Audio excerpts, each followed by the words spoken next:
প্রিয় দর্শক, দূর প্রবাসে যারা কমিউনিটি নিয়ে কাজ করেন, বাংলাদেশের কমিউনিটি নিয়ে কাজ করেন, শানদে তাদের একজন। সামাজিক বিভিন্ন অনুষ্ঠানে, সামাজিক বিভিন্ন প্রয়োজনে যাকে খুঁজে পাওয়া যায় তিনি শানদে। একজন রিয়েলেটর হিসেবে তিনি প্রতিষ্ঠিত এবং সেই প্রথম সময়ে যারা এখানে এসেছেন তাদের একজন শানদে। আমরা তার কাছে এসেছি এই আমাদের স্কারব্রো, টরন্টোর যে আম এ এ এ এই প্রতিষ্ঠানের নামটা হলো রোটারি রোটারি ড্যানফোর্ড ড্যানফোর্ড 7070। 7070। এই আ অম আ এই প্রতিষ্ঠানটি, এই সংগঠনটি এবার ১ম তাদের সমস্ত সদস্যকে নিয়ে নায়াগ্রা ঘুরতে এসেছেন। এটা একটা পিকনিক এবং সবার সাথে সৌহার্দ্যতা বাড়ানোর জন্য, এবং তারা বলেছেন যে আমাদের দানের যে বিষয়গুলোকে চর্চা করার জন্য এই পদক্ষেপ তারা নিয়েছেন এবং বাংলাদেশের কমিউনিটির জন্য বিভিন্ন রকম যে সহায়তার হাত বাড়িয়ে দিয়েছেন, এটার মধ্যে সেই বিষয়গুলো উঠে আসছে। আমরা আজকে শানদের কাছে জানতে চাবো যে এই সংগঠনটির ১ম সূত্রপাত, আপনার কিভাবে এখানে অংশগ্রহণ করেছেন এবং বাংলাদেশি কমিউনিটি নিয়ে আপনাদের এই সংগঠন কি করতে যাচ্ছে, কি করেছেন, এই পুরো বিষয়টি আপনাদের জন্য শানদে বলবেন। আপনাকে থ্যাংক ইউ। স্বাগত। Thank you.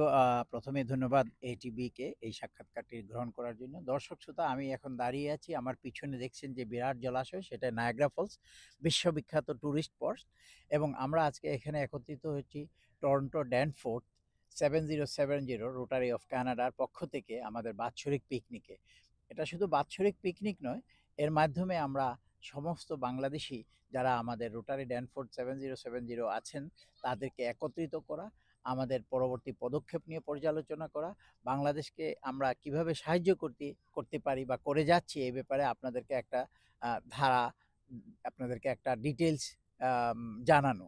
তো প্রথমেই বলে রাখি যে আপনারা জানেন রোটারি ইন্টারন্যাশনাল সারা পৃথিবীতে যেই পোলিও ইরাডিকেট যেটা হয়েছে, যে আজকে জি, সারা জি। বিশ্বে পোলিও নাই, সেটা কিন্তু রোটারির মাধ্যমেই হয়েছে। 1.2 পোলিও বিলিয়ন মুক্ত করা পোলিও যাকে মুক্ত বলে। করা সেই হ্যাঁ, 1.2 বিলিয়ন ডলারের ফান্ডটা কিন্তু রোটারি রোটারি ইন্টারন্যাশনাল দিয়েছে। দিয়েছে। এখন যদি আমি বলি যে আমাদের রোটারি ড্যানফোর্ড 7070 কি করেছে, তাহলে আমি বলবো রোটারি 7070, আপনি জানেন বাংলাদেশের দক্ষিণাঞ্চল, বিশেষ করে খুলনার অঞ্চল, নিম্নাঞ্চলটা সবসময় নোনা পানিতে আ আ অভ্যস্ত। বাংলাদেশের সেই দক্ষিণাঞ্চলের লোকজন খুবই সুপেয় পানি পায় নাই বলে চলে। তো সেখানে আমরা গত বছর ১,২৬,০০,০০০ টাকা খরচ করে অনেকগুলি ডিপ টিউবওয়েল দিয়েছি। রোটারি ড্যানফোর্ড 7070 থেকে আমরা মৌলভীবাজারে একটা হাসপাতাল, সেই হাসপাতালে আমরা টাকা দিয়েছি।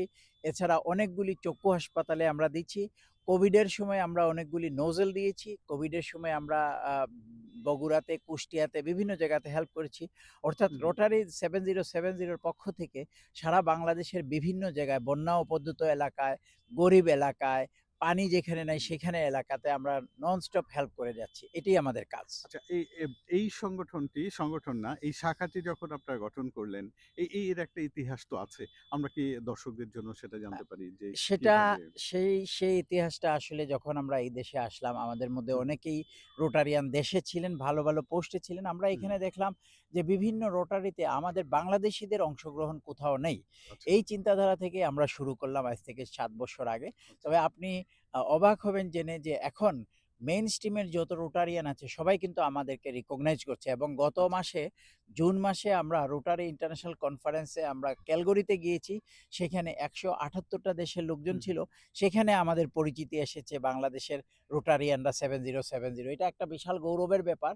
এবং কানাডাতে আমরা এই এত কাজ করে যাচ্ছি, কমিউনিটিতে যতটা রোটারিয়ান আছে সবাই আমাদের নাম জানে। এটা একটা বিশাল পাওনা আমাদের জন্য। আচ্ছা, আমরা কি জানতে পারি যে এখানে যারা অনেক বাংলাদেশী নতুন এসেছেন, আপনারা তো তাদের জন্য কিছু করতে চাচ্ছেন বলে আমি জেনেছি। বিষয়টা কি একটু আমরা আ বাংলাদেশীদের হুম, জন্য করতে চাচ্ছি, কিন্তু রোটারির আসলে হুম, হুম। লোকাল থেকেও আমরা বেশি কাজ করছি ৩য় বিশ্বে। যেমন আচ্ছা, আমাদের আচ্ছা, বাংলাদেশে কাজ করছি, ভারতে হচ্ছে, নেপালে হচ্ছে, মরিশাসে হচ্ছে, অনুন্নত দেশগুলিতেই মুখ্যত আমাদের কাজ।